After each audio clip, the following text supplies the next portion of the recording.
നമ്മുടെ ബിരിയാണി സീരീസിൽ നമ്മൾ ആദ്യമായിട്ട് ഒരു കാശ്മീരി ബിരിയാണി ട്രൈ ചെയ്യാൻ പോണ്. അതും authentic Kashmiri biryani from a Kashmirian. ഒരു ബിരിയാണിക്ക് വേണ്ട മസാലയും കാര്യങ്ങളൊക്കെ ചേർത്തിട്ടുണ്ടെങ്കിലും നമുക്ക് ഒറ്റയടിക്ക് നോക്കുമ്പോൾ റൈസും അതുപോലെ ചിക്കനും സെപ്പറേറ്റ് ആയിട്ട് നിൽക്കുമ്പോൾ ഒരു ഫീലാണ് തോന്നുന്നത്. എന്തായാലും നമുക്കൊന്ന് കഴിച്ചു നോക്കാം. മീറ്റിന്റെ ക്വാളിറ്റി ഒക്കെ അടിപൊളി തന്നെ. പിന്നെ അതിന്റെ കൂടെ കിട്ടിയ സലാഡും അതുപോലെ ചിക്കന്റെ പീസൊക്കെ കൂട്ടി കഴിച്ചു നോക്കി. തികച്ചും വ്യത്യസ്തമായ ബിരിയാണി. എത്ര പേർക്ക് ഇത് ഇഷ്ടപ്പെടുമെന്ന് അറിയില്ല. എന്തായാലും നമ്മൾ വ്യത്യസ്തമായ ബിരിയാണികൾ കഴിച്ചു നോക്കണമെന്ന് തീരുമാനിച്ചിട്ടുണ്ടായി.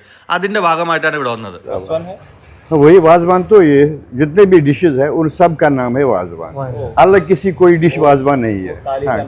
थाली का नाम है वाजवान, जिसमें उसमें सारे ये आइटम आते हैं. जो भी उसमें आएगा वो वाजवान के अंडर में आता है. सही है. നമ്മൾ പല സ്ഥലത്തുനിന്നും കാവ എന്ന് പറഞ്ഞിട്ട് പലതരം കാവ കുടിച്ചിട്ടുണ്ട്. പക്ഷേ ഇന്നൊരു ഒതന്റിക് കാശ്മീരി കഹ്വ കുടിക്കണത്. അതും ഒരു കാശ്മീരി ഉണ്ടാക്കിയ കലക്കൻ സാഫ്രോൺ കഹ്വ.